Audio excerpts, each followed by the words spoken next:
আসসালামু আলাইকুম। আমার এখানে স্বপ্নের কৃষি থেকে গত 5ই আগস্ট সরকার পতনের দিন লাগাইছিলাম, বীজ রোপণ করছিলাম। আজকে 26 তারিখ, মানে 21 দিন। আজকে এই গাছের বয়স 21 দিন। মোটামুটি ভালোই গাছ হয়েছে।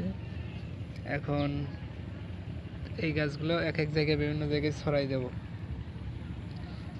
এখন তো এখানে সার ব্যবহার করিনি, তবে কিছুদিন পরেই সাদা সার টিএসপি দেব, ইউরিয়া দিয়ে দেবো।